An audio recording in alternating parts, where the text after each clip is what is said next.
lots of crap. Give crap, get crap, tons of crap. That's what we do. Move a lot of stuff around. A lot of paper, a lot of plastic, a lot of staples. Things, just junk, more things, just things. I just feel like just too much junk. I don't like things. I like to get rid of stuff. That's the kind of person I am. I'm a thrower out kind of guy. My wife is, of course, the opposite. That's how nature works. They put you with your opposite. My wife's a saver, a keeper, a gripper and grasper of things. My wife saves every goddamn thing, every scrap of paper, every styrofoam peanut is numbered, cataloged, and filed. I will throw anything out at any time. Where's the wedding album? I thought you were done with it. That was wrong. I admit that now. Those were special memories, and they're gone now. But the point is this. I believe all objects, things, possessions, everything you have, I have, we all have, exist only in different stages of becoming garbage. Everything will be garbage at some point. We don't know when, but that's where it's going. Earth is a giant, slow parade to a dumpster. Home is a garbage processing center. You buy things, bring them into your house, and you slowly crapify them over time. This is most of what you do in life. You start off excited, you buy something new, bring it in the house, you open it on the kitchen table, that's the place of honor for the new arrival. You read the instructions, you fill out the registration card, you may even join the club of other idiots that have this thing. And then some time goes by, and it slowly begins to dawn on you that maybe you're not going to be quite as keen on drying out fruit and storing it in your basement like you thought you were going to be. Well, what do you do now? You must demote the object down through the ranks. That is what it is. From the living area, it goes to closet, cupboard, drawer. That's why we have those, so we don't have to see all of the huge mistakes we have made. From the closet, it goes to the garage. One of the longest phases in trashification. But it is the most definite. Once you're living in the same room as the garbage cans, well, it won't be much longer now. Even the word garage seems to be a form of the word garbage. Really, eBay. eBay is the only thing that can save the object at this point. eBay, another great step forward in human culture. Hey, why don't we mail our garbage back and forth to each other? It's genius. Why talk to your family at night when you could be bidding $8 to $12 on troll dolls from Thailand? Or those personal storage areas, the storage unit. This is the saddest of all. Now, instead of free garbage, you pay rent to visit garbage. It's like a prison visit when you go to that place. Everything's rusted and broken. You gotta bust into that lock. You lift up that rolling steel door. You make your little speech. I'm trying to get you guys out of here, okay? There's just no place for you in the world right now. And I'm working on it. And I will be back.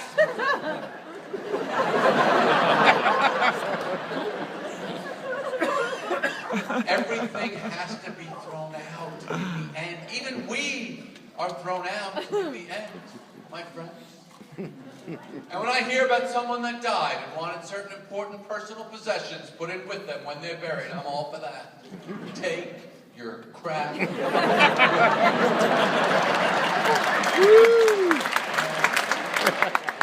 say you can't take it with you. I say let's try.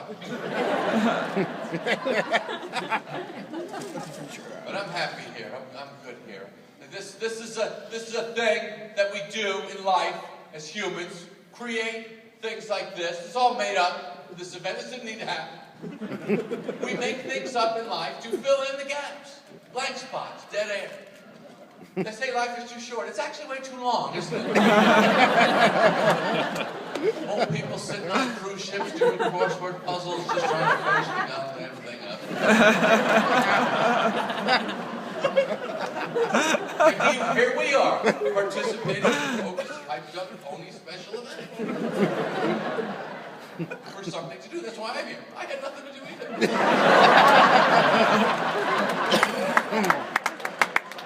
And life is made up. It's made up. Busy work to convince ourselves that our lives don't suck. That's why we're here. Tomorrow you'll be walking on Michigan. My life doesn't suck. I was in a show last night. I got them online. But your life does suck. It does. That's the truth. You know it, I know it. Come on, everybody's life sucks. That's okay. It's not bad. It's not a bad thing. The most important thing that you gotta get about life, here's what I'm trying to give you, okay, about life. Does your life suck? Yes, but it's okay.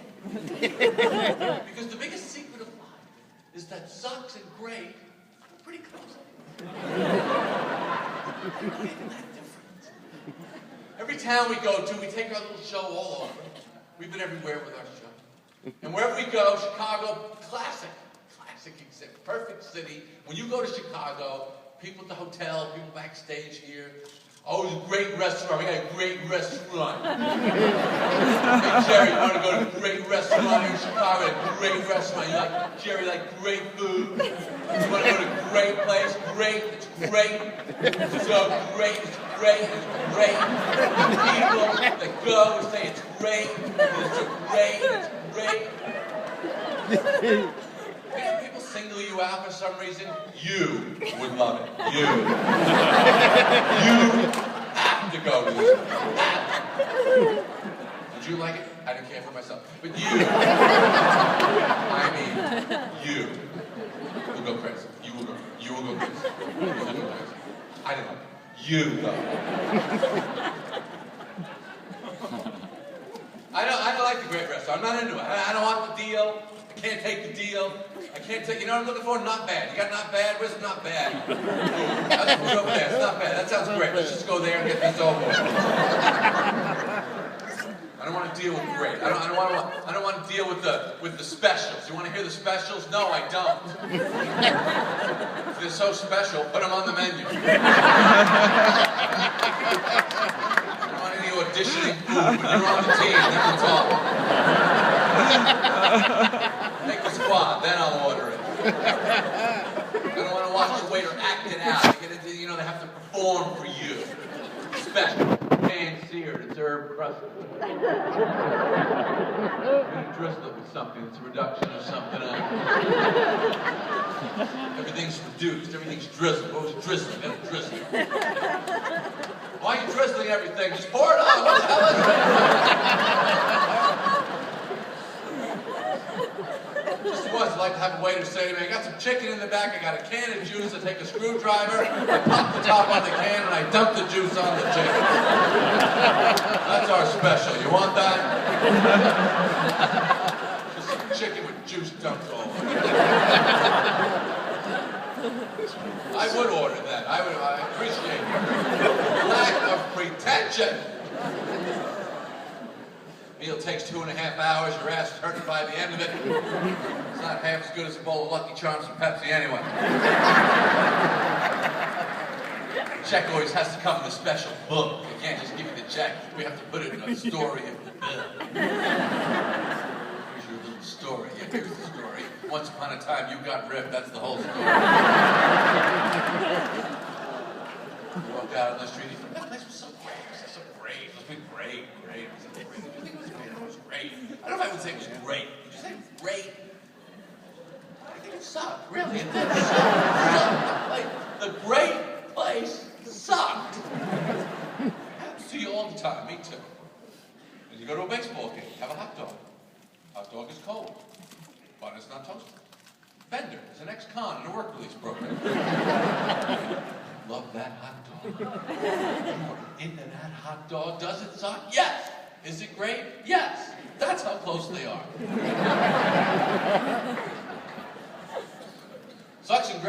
YouTube ratings people even use anymore. Hey, want to go see that new movie? I heard it's great. Really? I heard it sucked. How could it suck? It's supposed to be great. It's starting in 5 minutes. We could have walked right in. It would have been great. I know, it sucks.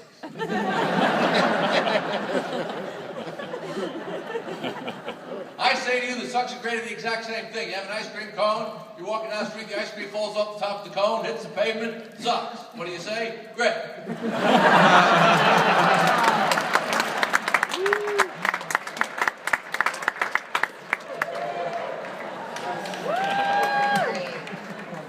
There's another American obsession. Drinkification, liquidization, beverageosity. Everyone's thinking about what they're drinking. What am I going to drink next? What am I drinking now? What am I going to drink after this? I need a drink. Let's get a bigger drink, a larger drink. Let's get some more drinks. Cars getting gas. Let's get some drinks. And when you would walk in these places, you know, you walk in a little mini. I don't know how they get that many drinks in there now. It's like meeting the Wizard of Oz now when you go in to get a drink in a mini bar. It's just a lot going on. What are you getting? Shut up. I don't know. Figure out where I'm at right now. What to drink to become who I want to be. So tired of this word hydrate. It's another annoying word you hear all day now. Hydrate. You hydrate. Hey, make sure you hydrate. You hydrate, Jerry. You need to hydrate. Make sure you're hydrating when you're doing your job. If you get on the plane, you gotta hydrate. Very important to hydrate. The plane is dry, you need to hydrate. And then exercise. If you do exercise, you always have to be hydrating all the time. Make sure you're hydrating. You know what can happen to you if you don't hydrate? You can get dehydrated. Oh no, what did I get? Thirsty first? No! According to the fitness people on TV, if you feel thirsty, you're too late. Do the whole thing! Well, what do I do then? Try and catch the pieces of your face as they just dry up. You just step over, you crunch. Well, that guy got dehydrated. The mission of the beverage industry is to come out with a drink for every micro moment of the human experience. And they've done it. They got everything covered. I've read a thing about alcoholic coffee drinks. They're selling alcoholic coffee. How rare is that set of circumstances? Where you need to be whatever the opposite of tired and sober is. I'm going to get trashed and alert tonight.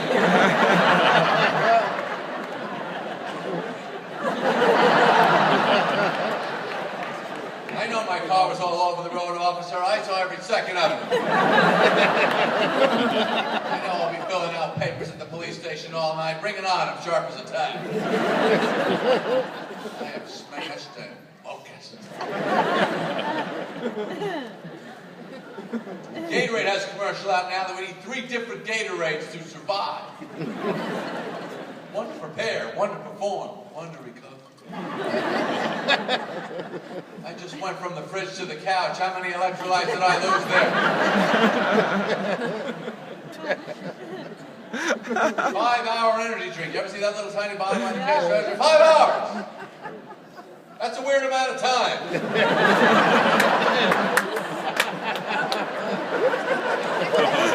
It's working 1 to 6. What the hell does it even feel like? Suddenly find yourself in deficit of 5 hours of energy. I need 5 hours of energy right now. What happened to you? What did you do? If you need 5 hours of energy, go to bed. Day's over. Pack it in. Take another run at it tomorrow.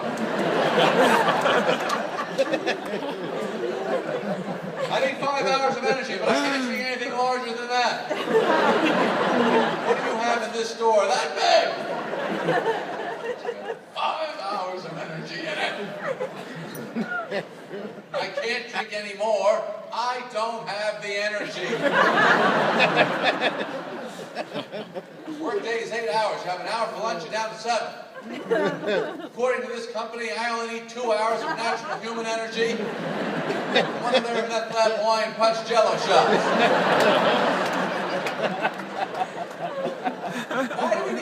energy. What's the energy problem? I need some energy, Powerade. Maybe some jacked up juice.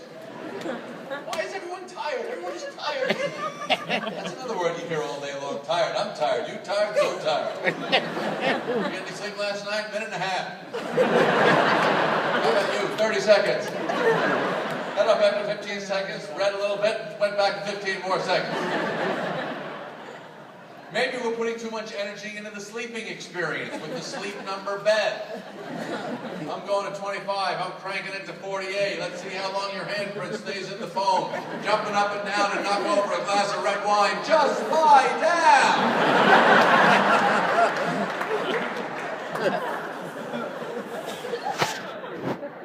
Well, they have those commercials for the sleep aid, like Ambien and Lunesta, and those people are always hovering through dreamscapes. In the kitchen, floating around, talking to hedgehogs and Lincoln. You don't think there's any possible connection between all of us drinking these giant, insane coffees all day long, and then suddenly finding you need a horse sedative to get your eyelids out of your skull? How much coffee? What is the upper limit on the coffee that we can drink at this point? He's my hero. People talk about a coffee break. You know what a coffee break? It's 10 minutes out of the day that you don't drink coffee. Hey, I'm taking a coffee break. Hang on. Woo! All right. Okay, break's over. Got the coffee. Let's get back into this. What are we trying to figure out here? People are so excited about the coffee. They walk down the street, they hold it out like they've won an award. I have it right away here. I have a gigantic coffee.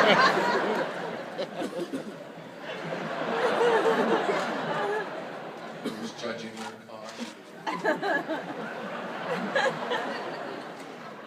What about the people go in the coffee shop and just move in there? Let's want a cup of coffee. This is my home now. Stackable washers and dryers. Got their laptop open, making it seem like they got a lot going on. A lot of things are happening with their half-calf, mocha, choker, whatever. Get your coffee, get the hell out of here. I want to open up a coffee shop called Beat It. It comes in 3 sizes: get lost, see you, and scratch. What is it about the coffee? Why is it? It's unique. It's not like the other drinks. It's just, it's not in the beverage category. It's in the motivation support group liquid lifestyle experience. Coffee itself has 2 completely different lives, too. It has one life in the cup and another life inside of you. The coffee in the cup is very social, right? Sippy, stirry, chatty. Smell. What is it about that smell? People love the smell. They get all excited. They're always shaking their little sweetener packets. Oh, I want to hear this whole story. This is going to be fantastic. I don't like having coffee with the sweetener preference-y people. I need the pink. My friend likes the blue. I'd like to try the yellow. Yeah, because there's such a huge difference between powdered aluminum sweetened cancer and great-grandchildren birth defect potassium pounds. One of them's got an aftertaste. I love that meltdown. There was a taste, and then a little while later, another taste!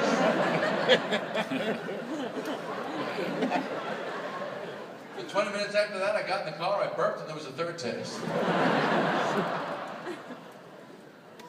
All right, so the coffee leaves the cup, goes in the body. The coffee in the body is not like the coffee in the cup. It does not have the same friendliness, does it? It seems a little pissed off when it gets inside the body, doesn't it?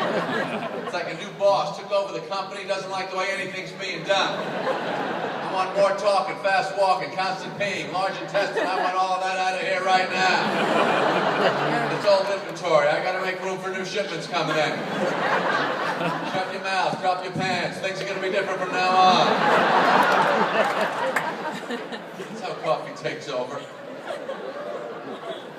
Someone offers you more coffee, the answer's always yes. Coffee's making the decisions now. Same with alcohol. You order one beer, that beer orders the next beer. So you know the beers are driving, you're in the back seat going wherever they want. Where are we going? You get more beer. All right.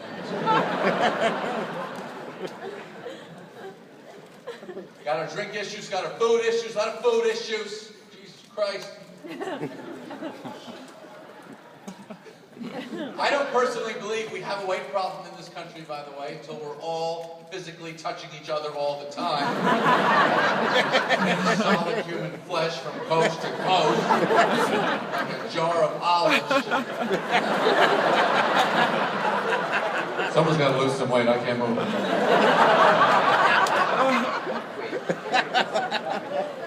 I like when they have those reports, the weight problem in America.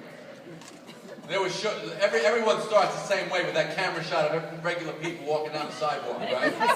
But they have the camera set up in a certain angle so it cuts them off at the head. So you can't tell who it is. But don't you think some of those people must be at home going, hey, that's my ass, I'm seeing that. That's not fair, I was just going to get some donuts.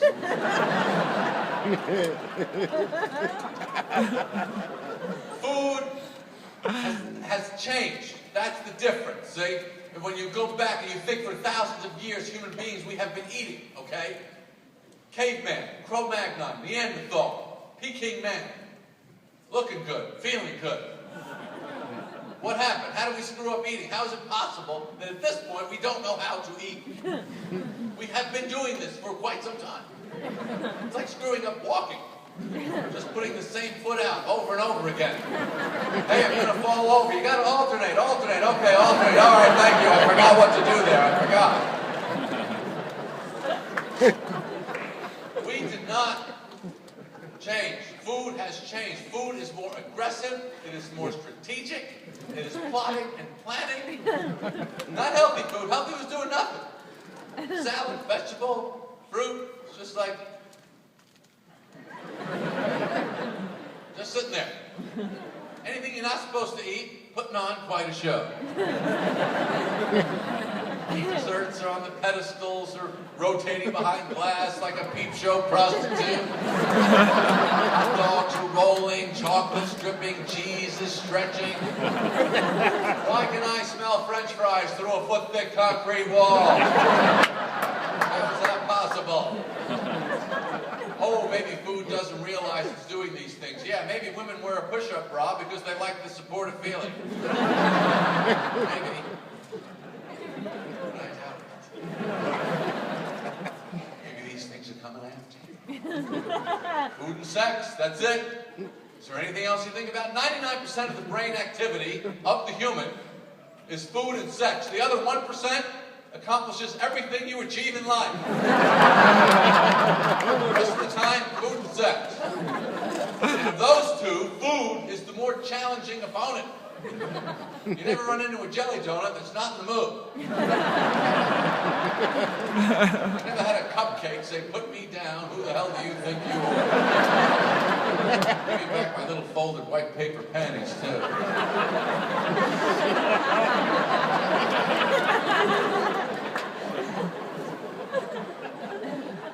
I saw a thing on TV the other night. Hager Slacks has a new kind of pants that they're making where there's a thing in the waist of the pants that you pull, and the waistband pops open an extra couple of inches in the middle of your meal. That is where we are at now, my friends. I cannot wait till tomorrow to put on bigger pants. I need a ripcord right now. You see the dessert menu, I'm going for it. Also comes with a drag chute on the back in case you're walking by a bakery.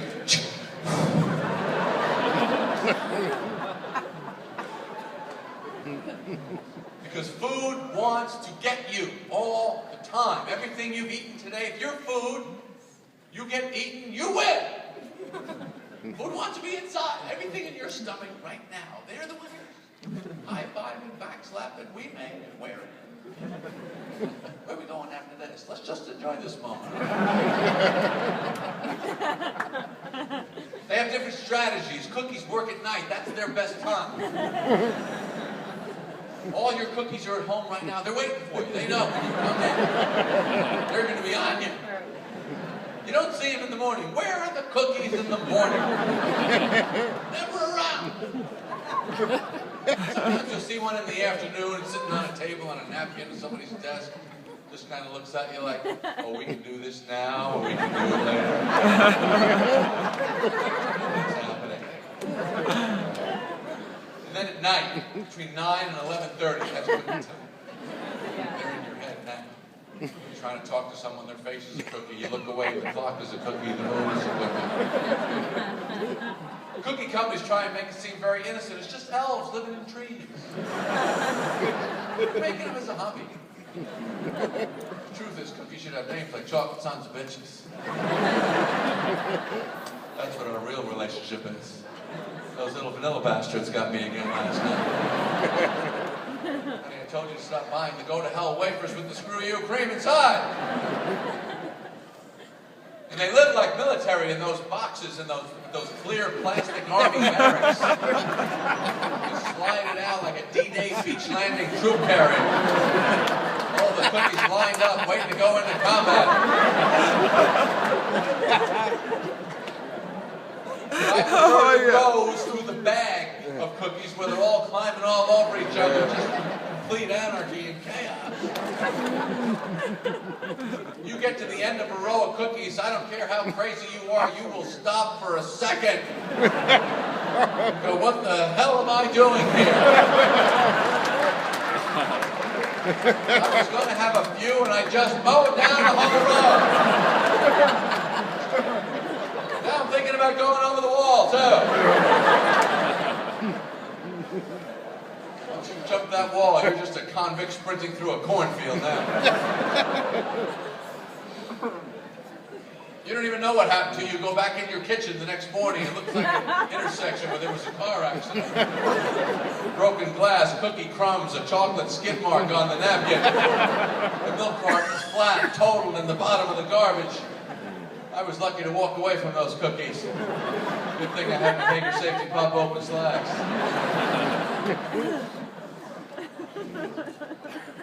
Food was more fun when we were kids. When you're dumb, everything's better. When I was a kid and they invented the Pop-Tart, the back of my head blew right off. What the hell is that? It was like an alien spaceship just floating in. We were just chips in the dirt playing with sticks. They didn't ramp us up to the Pop-Tart, they just dropped it on us. I couldn't handle it. It was the 60s. We had toast. We had orange juice frozen years in advance. You had to hack away at it with a knife to get a couple of drops out. Shredded wheat, it was like wrapping your lips around a wood chipper. And after breakfast, then you had to take a couple days off for the scars to heal so you could speak again. My mother would make cream of wheat. She didn't seem to understand the recipe. You got to put some water in here.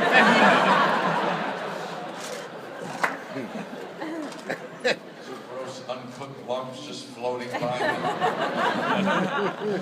Couldn't even move my little spoon in the bowl. Felt like I was rowing in the hull of a slave ship.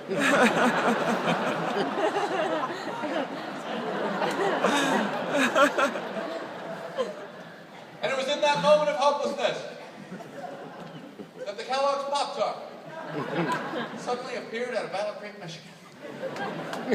Battle freaking Creek. What the hell was going on? Was that some sort of serial Silicon Valley, some breakfast super scientist working in a laboratory? They just locked him in a room and told him, don't come out till you've made a frosted, fruit-filled, eatable rectangle in the same shape as the box it comes in. And with the same nutrition as the box it comes in, too. And I don't know how long they were in there. When they came out, they must have been like Moses with the 2 tablets of the 10 Commandments. We have the Pop-Tart. And once there were Pop-Tarts, I didn't understand why other types of food continued to exist. I'd see my mother making dinner, I go, you don't have to do that, we have Pop-Tarts. 2 in the packet, 2 slots in the toast. Why 2? 1's not enough, 3's too many. They can't go stale because they weren't ever fresh.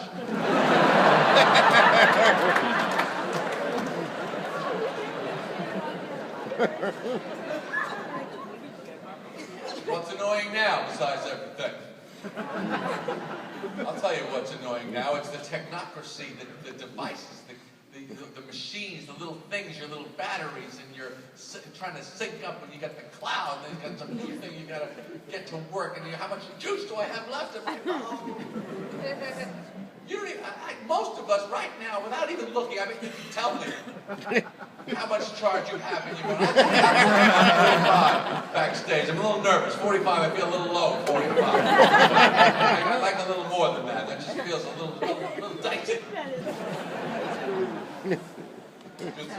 You got to have something there. Or if you forgot your phone, that's the worst of all. You ever go out and forget your phone? That's like you're in a space movie and they just cut your lifeline.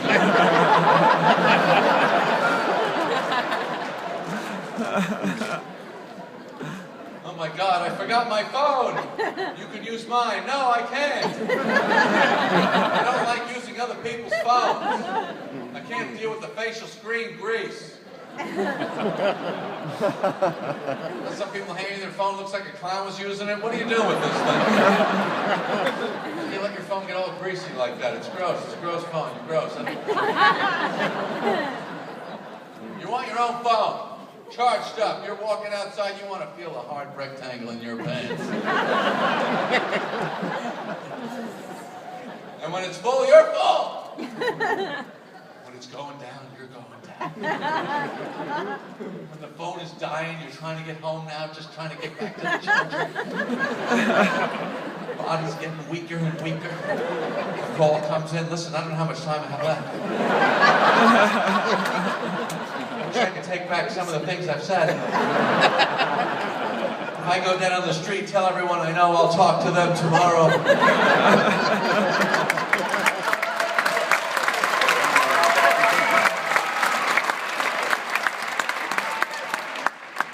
Technology was supposed to make us seem smarter. Why don't you do the opposite? Why are people on phone machines still telling you to wait for the beep? It's the 21st goddamn century. I think we're all up to speed on the beat. The Maasai tribesmen of the African plain know about the beat. They don't leave a message till they hear mamale, mamale, mamale,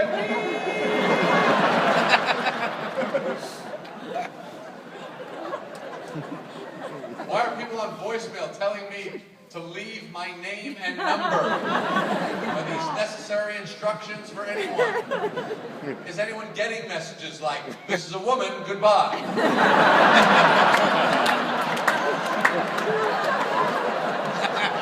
Or he's dead, call me back. Who was that?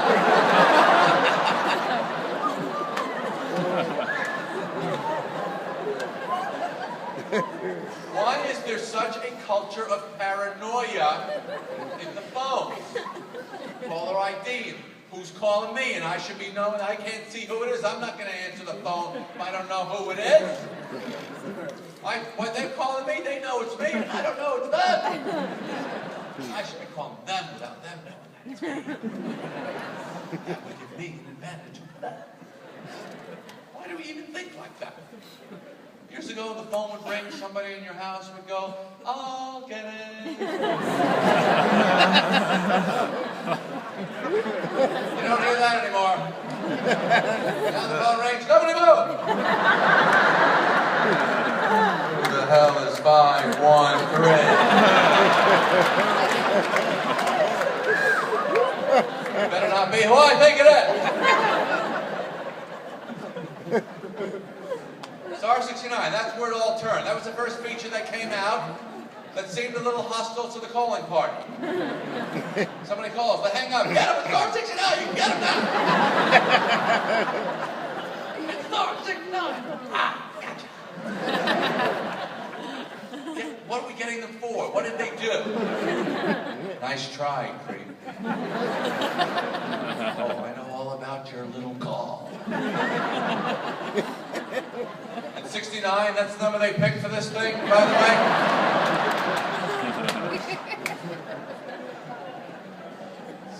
That slipped through an entire organization. Is that one person working at the phone company that went to junior high school? You yourself was working at the phone company at that time, and you heard this, which you would hear. Wouldn't you have walked into that meeting room? 69? Are you guys kidding?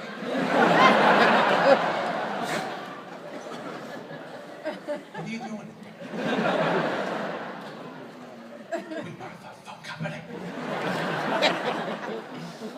We can pick any number we want. 68. 70. I can't wait to hear what you got for three-way calling.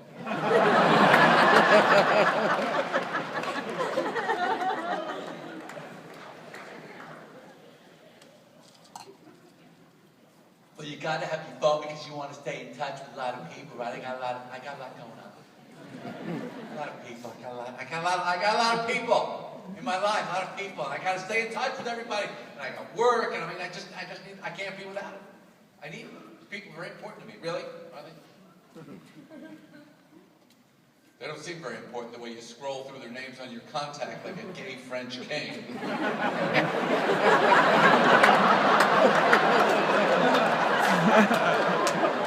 Who pleases me today?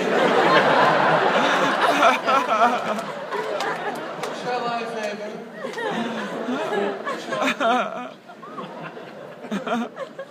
My wife just got some kind of new phone, the Star Avenger or something. I don't know. But that's what we want. We don't want to talk to people anymore. We call it a phone. That's not really how we use it. Because once we had that technology, once you have the option to talk or type, well, talk and lost. That one, in 1 second, it was over. I'm not talking. I don't want to talk. If you've got to communicate with someone, I'd rather type. I don't want to talk. Nobody wants to talk. I want to see a face in my face. Faces are gross with their lips and their teeth and their tongues wagging around and there's dandruff crumbs and a misshaving spot, a lunch remnant. Just send me an email about this, would you? Your face is the worst news I've had all day. Talking is exhausting. You got to make expressions. You got to move your arms around. You got to suck air in. You got to blow it out. It's over. It's obsolete. I feel like a blacksmith up here sometimes, to tell you the truth. Go on, I can text you this whole thing. We can get the hell out of here. What are these messages? What is email? Email is obviously I could have called you and chose not to. I decided I only want to hear my half of the conversation. This is what I have to say. I think we're done here. And why are we calling it mail? What is the term mail? Is it really similar to mail? Is email like regular mail, postal service mail? One of them occurs in digital fiber optic hyperspace. The other is this dazed and confused distant branch of the Cub Scouts, bumbling around the streets in embarrassing shorts and jackets with meaningless patches and victory medals. Driving 4 miles an hour, 20 feet at a time on the wrong side of a mentally handicapped Jeep. What's the overlap?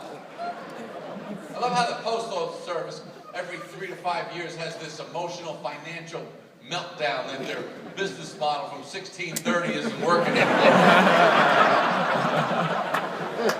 We can't do it! We can't make it! I can't understand why a 21st century information system based on licking, walking, and a random number of pennies is struggling to compete. So they send out the Postmaster General, and he's all freaked out. We gotta go up a penny on the stamps. Nothing else we can do. We have to do it. The costs are killing us.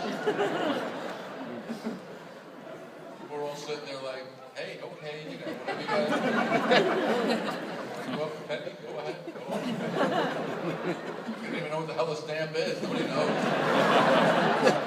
43, 48, make it $1. You're going to get there anyway.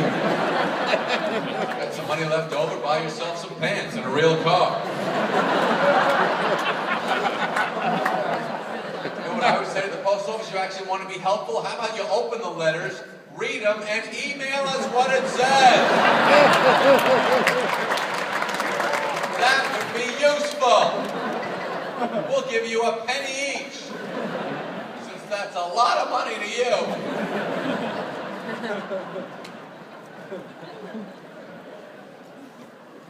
Oh, so much sad technology in this world now. OnStar system for your car, available now on GM vehicles, OnStar satellites orbiting the Earth, OnStar technicians with their headsets at the command control center, beaming signals back and forth across the galaxy, all because you can't keep from locking yourself out of your own car.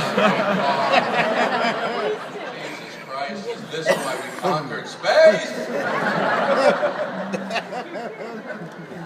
How about all the nitwits in mall parking lots looking in their car window? Oh, there they are. They're in the car. That's why it's still running.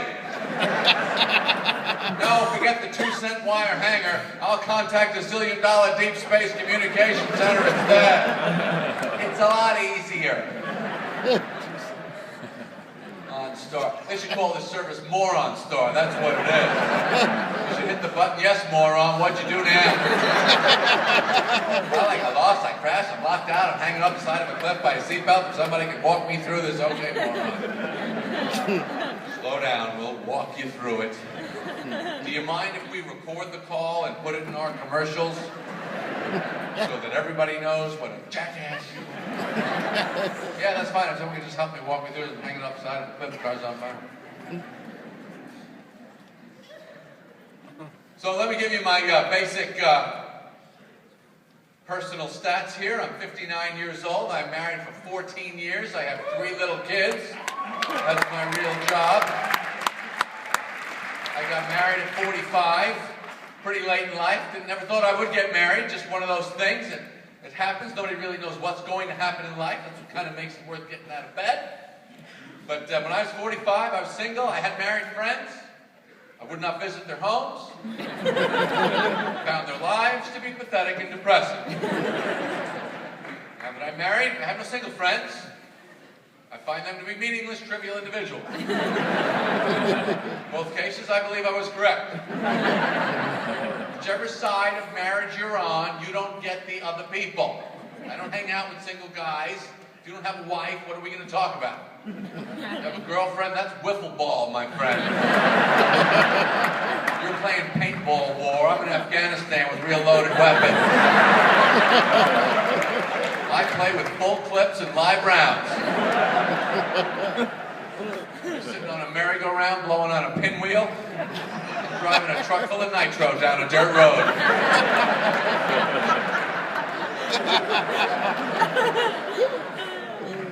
You single guys out there want to be a married guy, want to know what it takes? What do you got to have? What do you got to have to be a married guy, Jerry? I'll tell you. Money. You better have some answers, buddy. You better have some answers for that woman. Because the female brain is curious. A lot of questions, working, cooking, baking, working. Female brain, one of the most fantastic, magnificent, capable, super efficient organs of all of life. You're sleeping, she's researching.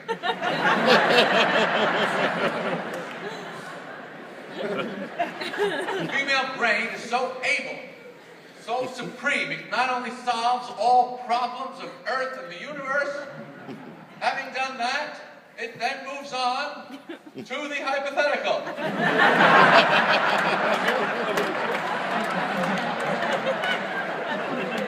Theoretical situations, events, and circumstances that may or may not occur.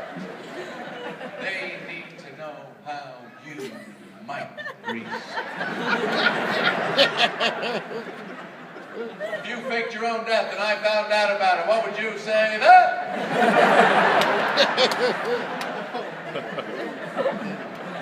What are you talking about? Oh, I dreamt the whole thing last night. You don't deny it.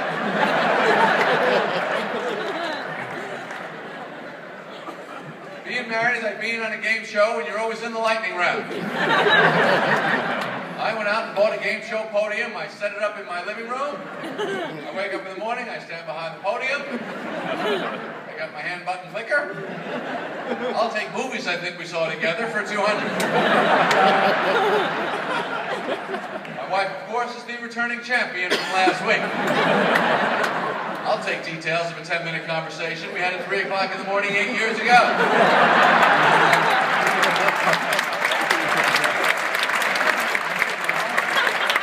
I would like to bet everything I have on that, Alex. I'm going for the win right here. The husband, of course, never has a clue. I'm sorry, sir, you did not win the weekend sex package or the guilt-free televised sporting event. Thank you for playing. Are you even listening to me? And don't forget to take that big bag of garbage with you on your way out.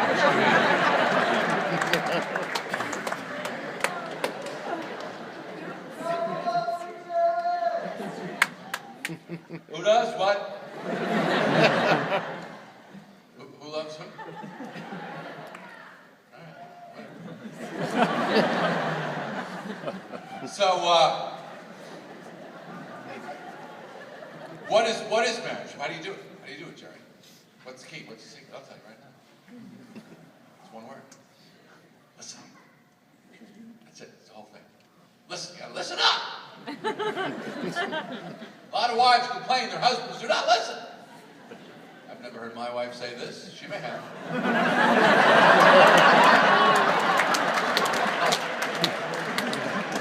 I don't know. Here's what I do know. Ladies, your husband wants to make you happy. He wants to do it. He's thinking about it all the time. He's working on it. He cannot do it. He can't do it. He doesn't know how to do it. Sometimes we do it. Here's how we did it.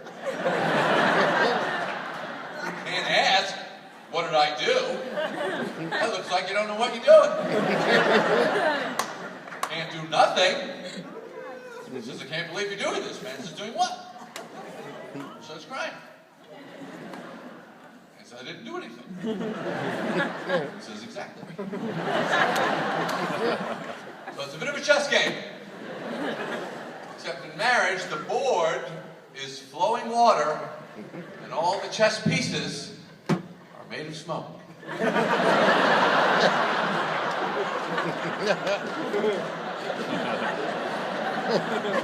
can make all the moves you want. They will not affect the outcome of the game.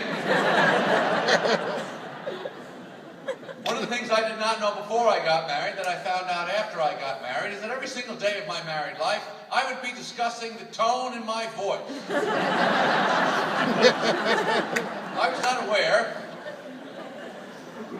when I was single, that I spoke in so many different tones, and so often the incorrect tone.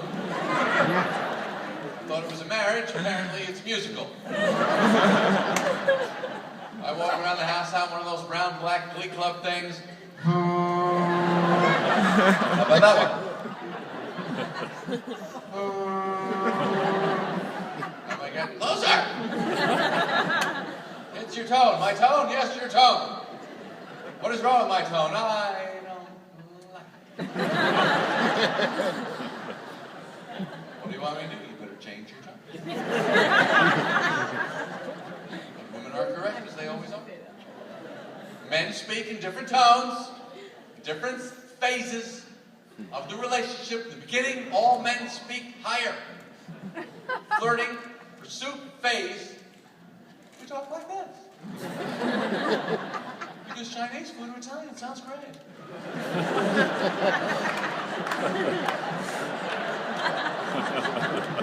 Maybe we take a drive and go for a walk.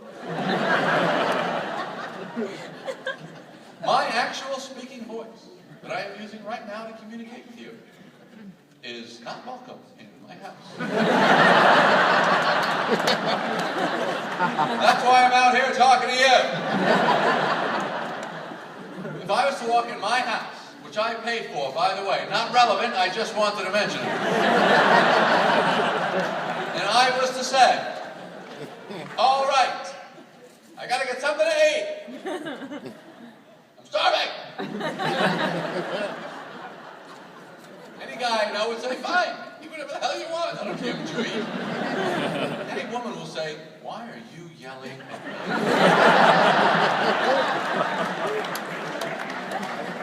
Not yelling, just hungry. And then the fight breaks out.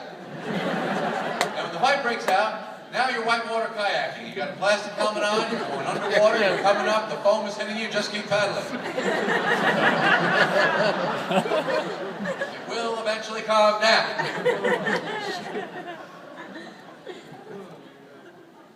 Now, the woman's tone of voice changes too in the middle of the argument, usually at the point of the emotional intensity, when it reaches its peak, the argument. That is when the woman, for some reason, always needs to imitate the voice of the man. All women like to do the same imitation. I don't know why. I don't know where they got it from. They all do it. Well, you always say, oh no, I can't do that. I said I might go. I didn't say definitely go. You said, oh, definitely go. I don't think that I would definitely go. I think I would say that I would might go. Your friends are not like my friends. I don't feel comfortable. You would say, oh, I don't think I would. Who the hell talks like this? A human of any kind speaking in this manner. You don't hear how you sound, but you can hear yourself.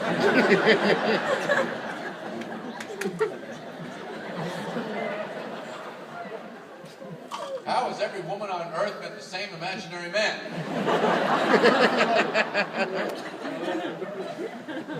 I mean, look at marriage from the female side. You have to do that.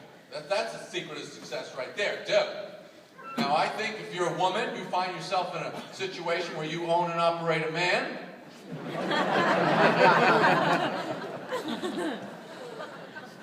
Your life's a little easier. A little bit. Why?